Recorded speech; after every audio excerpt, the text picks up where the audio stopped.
السلام عليكم ورحمة الله وبركاته. ازيك يا صديقي؟ يا رب تكون بخير يا رب. كل سنة وانتم طيبين، عيد سعيد عليكم جميعا. طبعا احنا متوقفين عن الفيديوهات بقالنا تقريبا شهر، وده بسبب كان ضغط عندي ولخبطة في شوية حاجات، وانا طبعا ما كنتش حابب ان انا كروت الدنيا. قلت بقى ان احنا لازم نوقف شوية ونصبر عشان نعرف نطلع الفيديوهات بنفس المستوى او بمستوى احسن ان شاء الله. ولكن الفترة الجاية من بداية الفيديو ده للفترة الجاية هتبقى فيديوهات كلها قوية وبداية مختلفة جدا. فيا صديقي خلينا نشوف احنا هنعمل ايه النهارده يا صديقي. هنبدأ نرسم العين اللي قدامنا دي عشان نعرف نحركها في الدرس الجاي ان شاء الله بتاع الاسبوع الجاي. فبداية هنبدأ النهارده ان احنا نرسم العين اللي قدامنا دي بشكل مبسط جدا. فاول حاجة هنعملها يا صديقي هي نيو كومبوزيشن كالعادة. هنبدأ نسمي الكومبوزيشن ده عين. تمام. بعد كده يا صديقي طبعا 1920 في 1080 في 1080. تمام. بعد كده ده طبعا 24 فريم بير سكند. وده طبعا زي ما قلنا مش بيختلف. بعد كده بنحدد الوقت، هو الوقت هنا عندي دقيقة، انا عايزه يبقى بس 20 ثانية. تمام بالشكل ده. طبعا خلي الفريمات صفر. تمام. طبعا اللون زي ما هو مفيش اي مشكلة. هنعمل اوكي. نزل معانا الكومبوزيشن بالشكل اللي قدامنا ده يا صديقي 1920 في 1080 بمقاس اي حاجة زي اليوتيوب مثلا. تمام. بداية برضو أنا بحب أنظم الشغل شوية، فهنبدأ نعمل هنا فايل. هنكتب أول فايل هنا يبقى عبارة عن الكومب اللي هو الكومبوزيشن، والفايل التاني اللي هيبقى فيه أي حاجة بتيجي من بره سواء فيديو أو صور، فهنكتب عليه فيديو مثلا. تمام. بس كده نشوف لو احنا هنحتاج حاجة بعد كده نبقى نضيفها بقى عادي. فهنبدأ نسحب طبعا ده كومبوزيشن، فنسحب نبدأ نسحبه في الفايل بتاع كومب اللي هو كومبوزيشن. تمام. طبعا احنا عندنا كده الكومبوزيشن بتاعنا فاضي جدا، فهنبدأ دلوقتي نعمل فيه باك جراوند. طبعا في طريقتين عشان انزل الباك جراوند اللي هي كده. دي اول طريقة. تمام. بس هو طبعا هنا عامل لي هي فاي يعني مش موجودة. طبعا نزلت كده باك جراوند، او في طريقة افضل وانا بفضلها بصراحة وبتبقى دقيقة اكتر، وهي بس ان انا بحدد الفيو اللي هو المكان اللي هو الازرق ده اللي هو المكان اللي فيه البريفيو بتاعي اللي هو متحدد عليه بازرق ده، وابدا اضغط كنترول ومرتين هنا.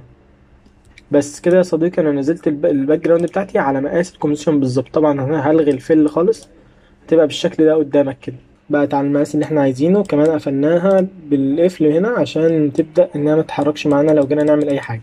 بعد كده هنبدأ نفعل التايتل ده. تمام. بعد كده نبدأ نرسم بقى العين بتاعتنا. هنجيب البين تول، وبعد كده يا صديقي هبدأ اكبر انا شوية كده. تمام. وابدأ ان انا امسك من هنا كده. هنبدأ نسحب دي كده، وبعدين نسحب دي كده، وبعدين نسحب دي كده. تمام. احنا ممكن بنشد دي كده. ماشي. وبنشد دي كده، وبنشد دي كده. طبعا انا بضغط الت وبضغط على الاي اللي انا عايزها اللي هي الدراع من دول. بضغط اي وبسحب الدراع اللي انا عايزه بحيث انه يتحرك الناحية اللي انا عايزها بس. تمام. هبدأ اعمل كده. تمام. بعدين هبدأ اسحب اللي تحت ده بالشكل ده. تمام. بحيث ان انا اخليها فيها شبه من العين، شكلها عامل كده. ابدأ اظبطها بقى ايه بحيث انها تظبط على مقاس العين. تمام. انا شايفها كده مظبوطة نوعا ما. نغير لونها كده. تمام. بعدين نبدأ نجيب البين تول، نحددها كده شوية